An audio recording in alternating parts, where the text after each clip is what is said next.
14 de junio del 2019. ¿Qué tal? Muy buenos días. Bienvenidos a su programa Contacto Directo. Empecemos revisando quiénes son hoy nuestros invitados y nos acompañan. Germán Rodas, el coordinador encargado de la Comisión Nacional Anticorrupción. El desvío de los fondos para la reconstrucción por el terremoto en Manabí. Por añadidura, el caso Arroz Verde y un examen especial de la Contraloría ponen en evidencia un procedimiento ilegal que se burló de la solidaridad nacional. ¿Qué corresponde frente a este abuso? Lo conversamos. También estará José Carlos Tuárez, el presidente del Consejo de Participación Ciudadana y Control Social. La posesión de los consejeros de Participación Ciudadana elegidos por el pueblo, según dispuso la consulta popular. La mayoría correísta y la minoría debe concentrarse ahora en defender su existencia frente a la iniciativa de suprimirlo. Lo vamos a conversar. Y además nos acompañará Luis Pachala, asambleísta por Bolívar, coordinador del bloque de Creo. En suspenso este acuerdo legislativo por la gobernabilidad entre el gobierno y mayorías móviles con la oposición. Un dilema entre imagen electoral y casa en orden pone en veremos el cumplimiento de este acuerdo. Lo analizamos. 3 acciones urgentes anunció el presidente Lenín Moreno en Guayaquil para enfrentar la crisis en las cárceles del país. Durante el Gabinete de Seguridad, el presidente de la República mencionó que recalificarán la peligrosidad de todos los presos y este plan incluye mejorar los sistemas tecnológicos de control también en las prisiones. El presidente de la República, Lenín Moreno, llegó a Guayaquil para sumarse al Gabinete de Seguridad. Aunque la reunión se desarrolló a puertas cerradas, trascendió que la crisis en las cárceles fue el único tema analizado. Resolver este problema se ha convertido en prioridad para el gobierno, pues aunque está en vigencia el estado de excepción, los asesinatos y hechos violentos entre reos no paran. Según el mandatario, este es un asunto de extrema preocupación y se debe combatir, no solo desde Carondelet. Se han tomado hasta este momento 3 resoluciones. La primera, que el Ministerio del Interior envíe una senda de comunicación al Consejo de la Judicatura con el fin de pedir que por favor los jueces sean un apoyo y que no sean un óbice para la consecución de objetivos y que por favor sus decisiones no se interpongan y no contradigan las decisiones disciplinarias que se llevan al interior de la Secretaría que maneja rehabilitación penitenciaria. Y anunció que las otras 2 medidas se tomarán al interior de las cárceles. La necesidad de actualizarse en tecnología, ojalá conseguir tecnología de punta, con escáner, con cámaras, con elementos de control, que permitan pues realmente tener información y poder prever cualquier acto de violencia que pueda haber en el interior de un centro de rehabilitación penitenciaria. El tercer punto tiene que ver con la reclasificación de las personas privadas de libertad. Claro, eso tiene que hacerse de acuerdo a la peligrosidad, de acuerdo al comportamiento que tengan las personas privadas de la libertad. Tras la cita, no se aceptaron preguntas de los periodistas. Durante la reunión presentaron un informe de los hechos registrados esta semana en la cárcel zonal de Guayaquil que provocaron el asesinato del reo alias Cubano. Las autoridades confirmaron que las visitas continúan suspendidas en la cárcel zonal de Guayaquil. Sin embargo, en la penitenciaría del Litoral se retomarán desde este sábado en algunos pabellones. La actualidad, los protagonistas, el análisis y la información en Contacto Directo.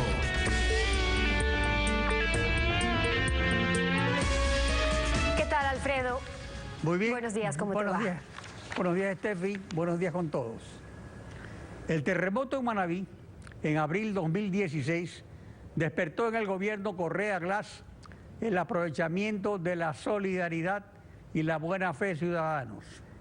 Elevó 2 puntos el IVA, clavó impuesto a la renta al 13º sueldo, impuso descuentos a los salarios por 1 año y temporalmente creó un impuesto patrimonial. Además, con apoyo de la Asamblea, evadió constituir fideicomiso para evitar desvío de fondos. Ahora resulta que con ese dinero, según denuncia, se aportó a campaña Moreno Glass y según Contraloría se desvió fondos para otras obras. Germán Rodas, coordinador de la Comisión Nacional Anticorrupción, buen día, bienvenido a Contacto Directo. Gracias, Alfredo. Buenos días. Este caso reviste características especiales. Hay en el Código Integral Penal tipificación para tanta maldad.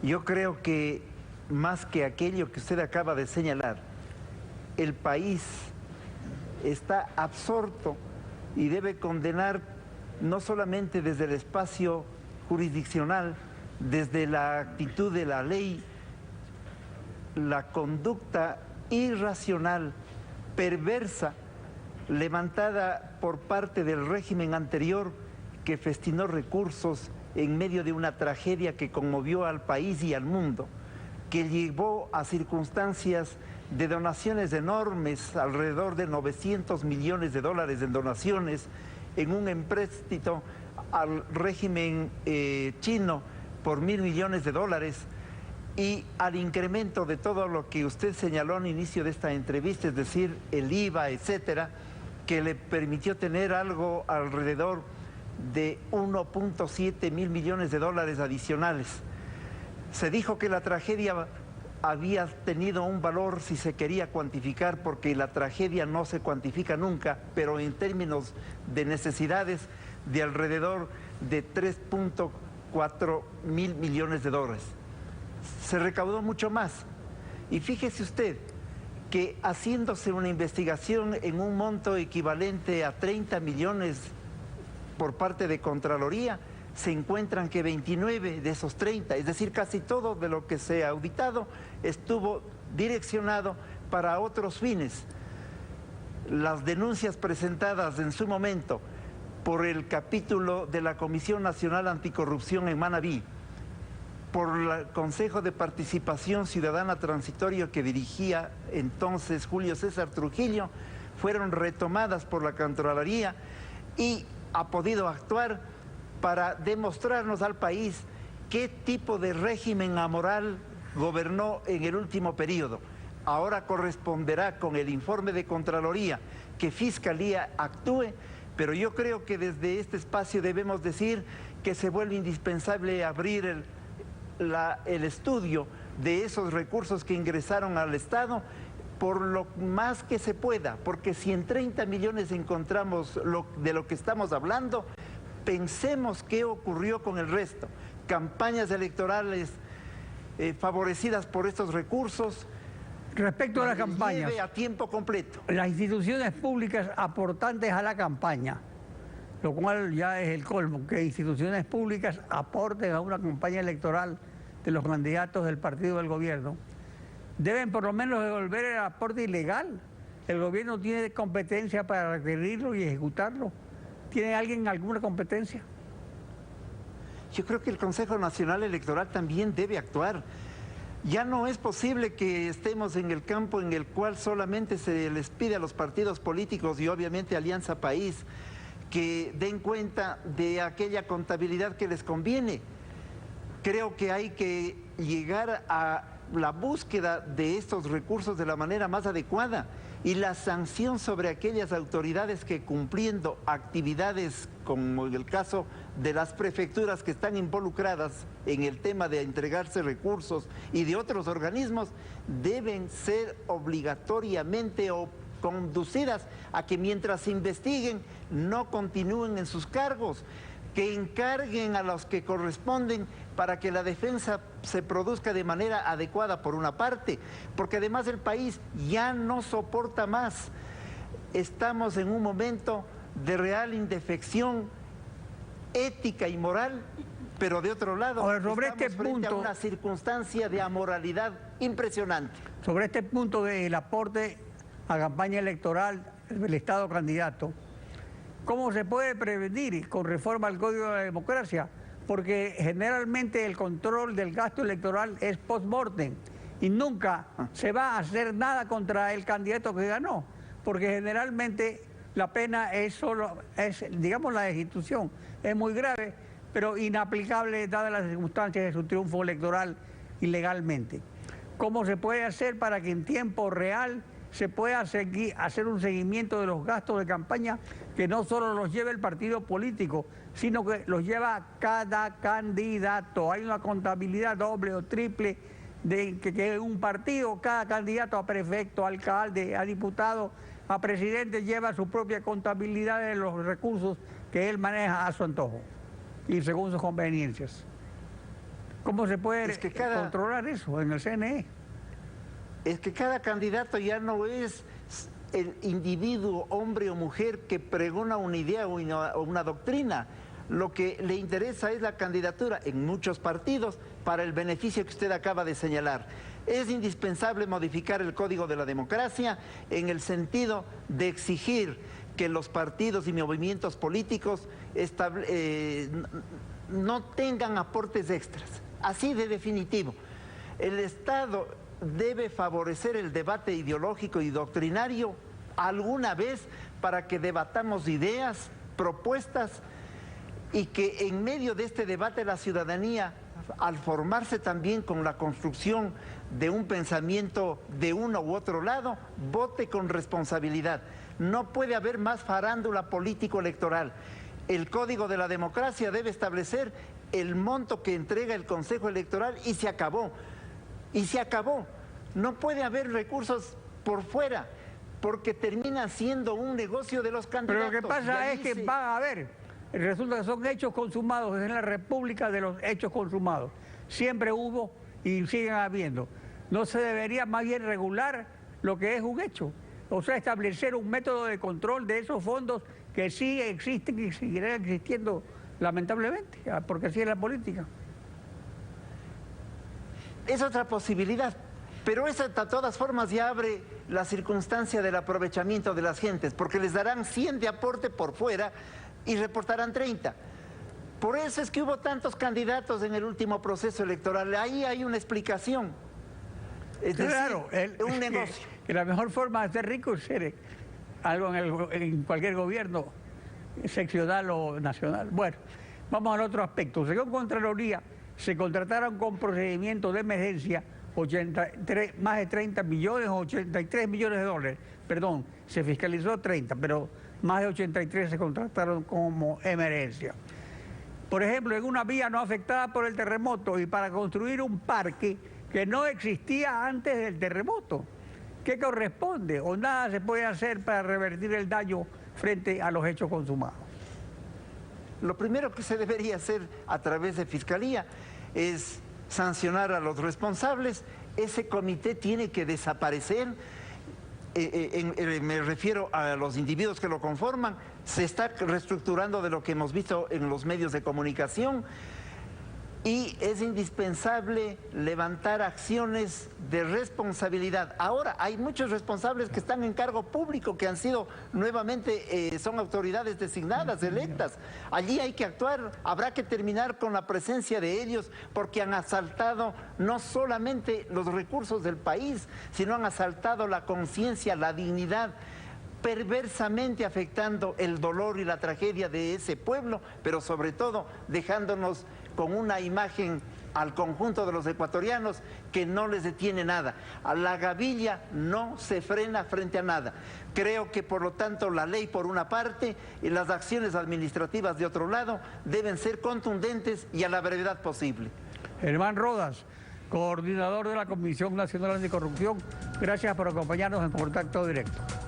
Gracias por su invitación. Buenos días. Estefi. Vamos a ir a una pausa y cuando regresemos estará José Carlos Tuárez, el presidente del Consejo de Participación Ciudadana y Control Social.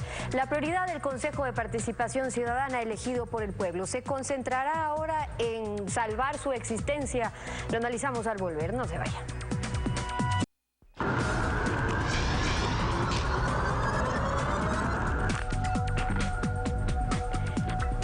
José Carlos Tuárez, presidente del Consejo de Participación Ciudadana y Control Social. Bienvenido a Contacto Directo. Gracias, Stephanie. Buenos días. Un saludo a todos quienes nos están viendo a través de esta gran señal. Buenos días también. Usted fue elegido presidente del Consejo ya y también con los votos de los 3 consejeros que recomendó en campaña el presidente Correa. ¿Cuál es su compromiso? ¿Se puede hablar de una mayoría correísta? No, Stephanie, se tiene que hablar de una mayoría del pueblo ecuatoriano. Yo no me debo a ningún partido político ni a ningún afín de políticos que hayan pasado por la historia del Ecuador. Yo me debo a todos ustedes, los que me eligieron, y voy a todo el país y voy a hacer las cosas con transparencia. He dicho en repetidas ocasiones que no he venido a traer caos, sino que he venido a traer la unidad, la justicia y la paz. ¿A qué cree que responde más bien entonces el apoyo más bien de los votos correístas y no de la oposición? Bueno, yo no le tomo como correístas porque mis compañeros no pertenecieron y así ellos lo demostraron en el proceso, en el Consejo Nacional Electoral, a ningún partido político. Claro, pero digamos que fueron los que el expresidente Correa abiertamente apoyaba durante la campaña electoral. Otros políticos también apoyaron a otros. De acuerdo, al único que no apoyaron fue al padre Tuárez. En ese sentido, yo pienso que debemos quitarnos estos prejuicios y debemos mirar un pro Ecuador y construir una nueva patria y empezar una nueva historia. En esa línea, si bien no fue la posición que esperaban, con las diferencias, las inasistencias también, finalmente asumieron su rol de consejeros. Ahora, ¿a fiscalizar lo que hizo el transitorio o ya están superados los odios, como dijo uno de sus miembros? Mire, no podemos fiscalizar algo que la Corte Constitucional ha blindado.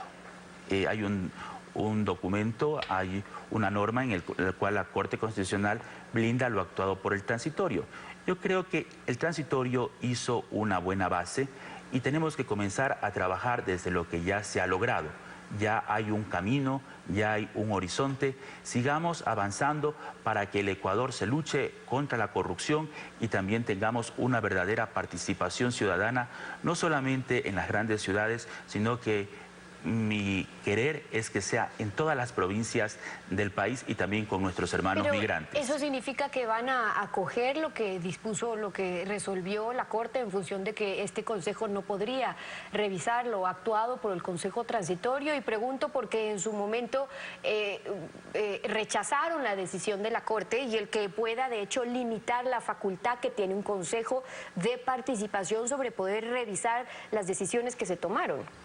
Mire, la Corte está para interpretar la Constitución, para eso es la Corte Constitucional, pero ellos hicieron un documento en el cual se blindan. Habría que analizarlo con diferentes abogados constitucionalistas para ver cuáles serían los vacíos legales y cómo se podría mejorar, ayudar al pueblo ecuatoriano. Siempre va a ser para la construcción, para multiplicar, para sumar. ¿Qué es lo que más le preocupa de la actuación del Consejo Transitorio? ¿Cuáles serían las prioridades en ese sentido? Lo que más me preocupa es que yo el día 7 de junio presenté al Consejo un oficio para que haya una transición ordenada. Pero ayer que estuvimos en el Consejo, recibo un edificio completamente vacío. No he recibido ninguna documentación, que es lo más importante, y esto es lo que me preocupa, ¿no? O sea, sí por parte de los otros compañeros y la mía propia, sí que hicimos que haya un acercamiento con el transitorio para una transición ordenada, como lo establece el artículo 3 de la Constitución en su numeral 8, pero encuentro totalmente vacío, es como que no hubo nada en varios años. Pero eso significa empezar desde cero, es decir, no existió esta transición todavía o todavía puede ocurrir, o en efecto ustedes no tienen ni información o datos sobre lo que ya se ha venido trabajando, por ende en qué punto está para continuar. Correcto, no tengo ningún tipo de información, los otros compañeros consejeros tampoco. Es importante sentarnos como personas civilizadas, responsables ante la República y hacer las cosas como Dios manda, hacer las cosas bien por la nación, nunca pensar en intereses personales, sino que pensar siempre en todos los ecuatorianos aquí y en el exterior. Bueno, paralelo a esto, el Comité por la Reinstitucionalización propone recoger estas firmas para convocar a una consulta que elimine, que suprime este consejo que hoy usted preside. Si eso llega a ocurrir, lo que tendrán es un año de existencia. ¿Se han planteado objetivos, por ejemplo, en cuanto a lucha anticorrupción en este tiempo, mientras a la vez tendrán que estar peleando por su existencia, pero también hacer lo que les corresponde y lo que es el mandato finalmente? Mire, yo soy demócrata y todos mis compañeros también lo son. Si el pueblo ecuatoriano tiene a bien que el Consejo de Participación Ciudadana sea cesado, seremos los primeros en dar los informes a la nación y salir con la frente bien en alta y con dignidad. Pero si el pueblo ecuatoriano no creo que la mayoría no va a votar por eso, sino que les va a decir un rotundo no, porque es el espacio ciudadano de las organizaciones sociales. El Consejo de Participación Ciudadana es la lucha de varios años, sobre todo de los pueblos y nacionalidades, por tener un espacio donde no haya camiseta política, sino donde todos podamos tener voz y voto. Entonces, el curul, por lo menos del padre Tuárez, y en su presidencia, todos vamos a tener esa verdadera participación, de tal suerte que nos unamos todos los ciudadanos y mantengamos este consejo. Lo que pasa es que queremos volver al pasado, donde se distribuían los órganos de control en la asamblea. ¿Eso usted lo quiere para usted, para su familia y para sus hijos en el futuro? ¿O quiere que sean los ciudadanos de principios y de bien quienes elijan estas autoridades? Pero hoy los argumentos para desaparecer este consejo es que primero ya existen los órganos para lucha anticorrupción que tienen en realidad las herramientas para conseguir eso, desde investigación, recaudación, etcétera. Pero que las designaciones también no son mejores si la deciden solo 7, sino que es mejor que sea un órgano que delibere quien decida. Escuchemos algo de lo que nos dijo Pablo Dávila al respecto. El Consejo como institución, el diseño institucional está mal, y la reflexión que nosotros le hemos planteado al país y la invitación que estamos haciendo a los diferentes estamentos de la sociedad es a eliminar una institución que lo que ha hecho es cooptar el poder en favor del Ejecutivo, permitir actos de corrupción y facilitar la impunidad. Es inaceptable que 7 personas, independientemente de sus cualidades, tengan en sus manos tanto poder. Esto tiene que cambiar. ¿Qué dice usted sobre eso? Bueno, entonces yo le diría a Pablo Dávila y a todos los amigos que nos están observando, o sea que cuando él estuvo, ahí sí sirvió el Consejo de Participación Ciudadana. Él sí tuvo la capacidad moral, intelectual, ética para nombrar a los órganos de control. Ahora que él ya no está, los que venimos legítimamente por el pueblo, por el soberano, votados democráticamente, nosotros no somos capaces porque simplemente venimos de familias pobres. Entonces les invito a los ecuatorianos a una reflexión. El señor Dávila fue puesto a dedo por una terna de parte del Ejecutivo. Nosotros venimos por parte y somos frutos de una elección popular. O sea, yo estoy, ahí sí sirve. Yo no estoy, ahí ya no sirve. Claro, entonces, ahí en lo de fondo es hablar sobre los modelos. Es clave la integración de los consejos, que es una diferenciación importante entre un consejo transitorio, como fue nombrado, y luego lo que es resultado de la elección popular. Sobre todo cuando han habido varias consultas populares. Pero lo que está en discusión ahora es qué ha hecho el consejo transitorio, el consejo de participación, no solo el transitorio, sino el consejo de participación, y ya sabemos las experiencias que tenemos de los últimos años. ¿O usted cree que sí sirvió para algo ese consejo de participación y que valió la pena que exista? Pero por supuesto que ha servido muchísimo porque es la voz del ciudadano. Se han designado autoridades con responsabilidad. Y hoy que estamos los puestos por el soberano, nosotros vamos a hacer territorios. Yo personalmente voy a ir a las provincias. ¿Usted cree que sí se designaron bien esas autoridades? O sea, contralor, fiscal, los que hoy están huidos, o las designaciones que ya se supieron, incluso que se sabía quiénes iban a ser electos antes de, pero iban aparentemente en este concurso dentro de la participación ciudadana y dentro del Consejo de Participación para las designaciones, cuando ya se sabía quién iba a ganar. ¿Le parece que estuvieron bien? Stephanie, por supuesto que no. Los anteriores, los que fueron por méritos y oposición, y por eso el pueblo ecuatoriano los censuró, los quitó del poder, porque hicieron las cosas de una manera deshonesta y terrible para la patria. Yo pienso que el transitorio, sí creo que el doctor Trujillo hizo cosas notables. Lo único que me llama la atención de parte de ellos, que cuando ellos estuvieron, ahí sí vale, pero ahora que ellos no están, ya no sirve. Y luego pues forman una comisión que le llaman notables, que no tienen la autoridad moral como para recoger este tipo de firmas, porque también vienen de una historia de la política. Y eso se necesita que sean verdaderamente personas que no busquen su propio interés, sino que busquemos todos el interés común. Son las observaciones de José Carlos Tuárez, el presidente del Consejo de Participación Ciudadana y Control Social. Gracias por haber venido a Contacto Directo. Gracias a usted, Stephanie. Vamos a una pausa y cuando regresemos estará Luis Pachal, asambleísta coordinador del bloque de Creo. ¿Sobrevive el acuerdo por la gobernabilidad? ¿Cómo influyen las apariencias para la próxima campaña electoral? ¿Cómo influyen más? ¿Recibir una casa en orden? Lo analizamos al volver. No se vayan.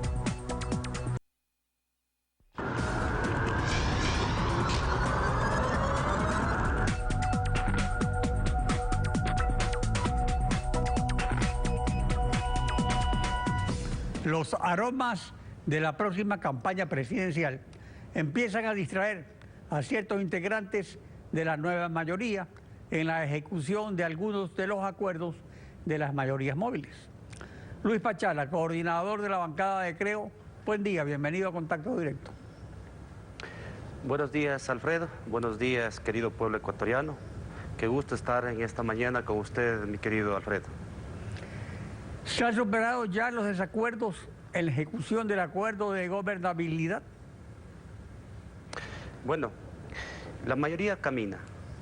Por otro lado, antes quisiera empezar agradeciendo a mi bancada, a Guillermo Lasso, a todo el movimiento Creo, quien en la diversidad me ha tomado en cuenta como coordinador de la bancada de Creo.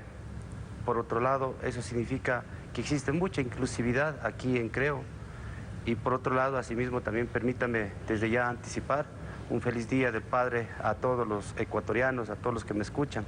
Sí, el tema de nuestra mayoría no es una mayoría de Guillermo Lasso, no es una mayoría de Creo, es una mayoría del pueblo que justamente avanza por la estabilidad, por la gobernabilidad y por emprender reformas profundas para el pueblo ecuatoriano. Hay mayorías que se hacen para defender a personas, que se hace para defender proyectos electorales. Nosotros lo que hemos hecho, una mayoría para defender al pueblo ecuatoriano. Esta mayoría indudablemente camina bien.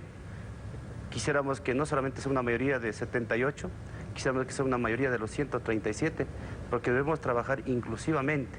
Entonces, el día martes esperamos destrabar el tema de las comisiones y pues entregar al pueblo ecuatoriano que estén conformadas las 13 comisiones. Hoy están conformadas las 13 avanzan y por lo tanto pues estos acuerdos no por una persona, sino por un proyecto macro, no por una coyuntura, sino por reformas estructurales, en todo caso pues va superando sus límites, mi querido Alfredo. En efecto, en cuanto al proyecto macro, existe una mayoría consolidada de 4 grupos políticos, pero en la ejecución de los acuerdos se forman mayorías móviles que eventualmente recogen también la adhesión de miembros de otras bancadas. Por ejemplo, en la elección de los miembros del CAL, el PSC no votó por César Litardo, pero sí para los vicepresidentes y los vocales. Creo apoya al PSC para que Vicente Dayano presida la Comisión de lo Laboral. A Creo le interesa que el PSC figure también como integrante del acuerdo de gobernabilidad. Bueno, nosotros somos inclusivos. En la Asamblea Nacional hay derechos y derechos. En el Consejo Administrativo Legislativo, como usted conoce, hay diversidad.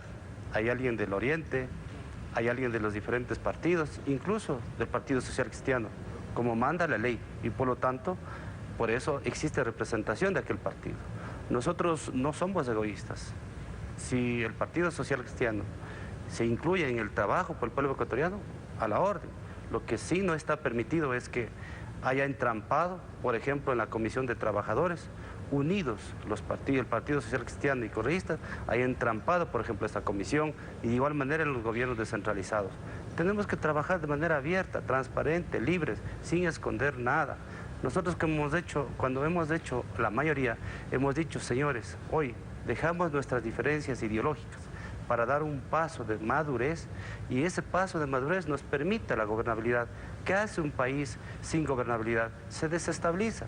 Por este paso importante, porque los líderes incidimos y por eso Creo incidió en dar este paso importante con esa madurez política, por eso nosotros tenemos un resultado macro a nivel mundial, a nivel del país. Pero aquí aterrizando en el Ecuador, tenemos que haber el interés electoral evidente, lo cual es absolutamente normal para todo movimiento político. Y a 20 meses de las elecciones conviene para unos un perfil de opositor, aunque conviene también para otros, por otro lado, apoyar a la gobernabilidad. Pero eso salta a la vista para la ciudadanía, aunque se trate a veces de disimularlo. Para Creo, la gobernabilidad prevalece para recibir la casa más o menos en orden. Bueno, si nosotros hubiésemos pensado en el 2021, hubiésemos hecho cálculos políticos, nosotros no hubiésemos entrado en este ambiente de gobernabilidad. Porque usted conoce con un presidente de la República que tiene el 23 o 24%. Entrar en un acuerdo, imagínense, lo que nosotros hoy era necesario pensar en la estabilidad. Nosotros pensamos en nuestros principios. Primero, nosotros no hemos dejado de tener ese rol de opositor, de crítica. Segundo, es importante que el pueblo ecuatoriano sepa que nuestro principio siempre será defender la libertad, el empleo y las oportunidades. Y eso no se puede así con los brazos cruzados o con los 20 asambleístas que tenemos en la Asamblea Nacional. Necesitamos votos y necesitamos reformas profundas. Reformas del Código de Trabajo, necesitamos reformas en el tema de las competencias del Consejo de Participación y Control Social, necesitamos de dar más libertades en el tema de comunicación, garantizar de acuerdo a los estándares internacionales. Hay reformas más allá del tema de la coyuntura, más allá de un espacio en el CAL, más allá de un espacio en las comisiones. Créame, mi querido Alfredo, nosotros hemos hecho una mayoría para propender reformas estructurales, para generar empleo, de la cual el país vive enfermo, mi querido Alfredo. Ahora, con el punto 5 del acuerdo sobre fiscalización, en el acuerdo se justificaría que un opositor apoye la gobernabilidad. Creo estar satisfecho con la fiscalización a medias que hace la Asamblea. Nunca hemos estado satisfechos porque en la Comisión de Fiscalización ha entrampado todo juicio político, toda fiscalización. Quien le habla ahora es parte de la Comisión de Fiscalización, igual nuestra compañera Silvia Vera. Dentro del campo fiscalizador no hay tregua. Nosotros seremos de frente y frontales. Tenemos ejemplos contundentes. El juicio político, a un día del acuerdo, pues caminó de la Comisión de Fiscalización, que estaba entrampada hace un año, pasó al Pleno. En el Pleno, bueno, hay legisladores que no dieron paso para que sea censurada. Sigue vivo, porque nosotros estamos pendientes de la reconsideración. Esperamos que aquí los legisladores reflexionen. Y por otro lado, el día de ayer, por ejemplo, de frente nosotros ya aprobamos una resolución para investigar todo lo que tenga que ver con el arroz 1, con el arroz verde 1, el arroz verde 2, arroz verde 3, y se fue a la Comisión de Fiscalización. En ese sentido, queremos que tengan la garantía plena de que creo de frente, de manera frontal y transparente, fiscalizará todo lo que tenga que fiscalizar. Se ha hecho evidente que dentro de las mayorías móviles hay una mayoría de Alianza País que agrupa a morenistas y correístas para cuando fiscalizan salvar al menos del ahogado del sombrero. Este desacuerdo se acuerda porque, por ejemplo, se acuerda un juicio político, pero no se acuerda la censura. Por supuesto, nosotros tenemos que tener en cuenta que un juicio político lleva a un voto salvado, a una censura o lleva también a una destitución. Tenemos que ser muy claros. Los argumentos para llevar un juicio político cuando plantea un legislador son siempre contundentes. Y el artículo 129 de la Constitución determina de que si un funcionario tiene la culpa, tiene que ser censurado. María Fernanda Espinosa tenía la suficiente culpa para ser censurada e incluso que su expediente se mande a la Fiscalía. Pues usted conoce, los legisladores también tienen su fuero interno y de la cual solo el pueblo ecuatoriano son testigos. En este sentido esperamos de que a nivel ya de los posteriores juicios políticos que se emprenda, esperamos que exista contundencia por la institucionalidad de la Asamblea Nacional, tomemos las decisiones pertinentes para que nosotros seamos firmes cuando tengamos que juzgar políticamente. Nosotros no hacemos juicios penales ni juicios jurídicos, políticamente, porque el pueblo necesita esas respuestas contundentes, querido Alfredo. Luis Pacharla, coordinador de la bancada de Creo. Gracias por participar en Contacto Directo. Muchas gracias, Alfredo. Estefi.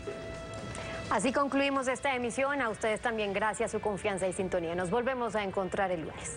Nos vemos el próximo lunes.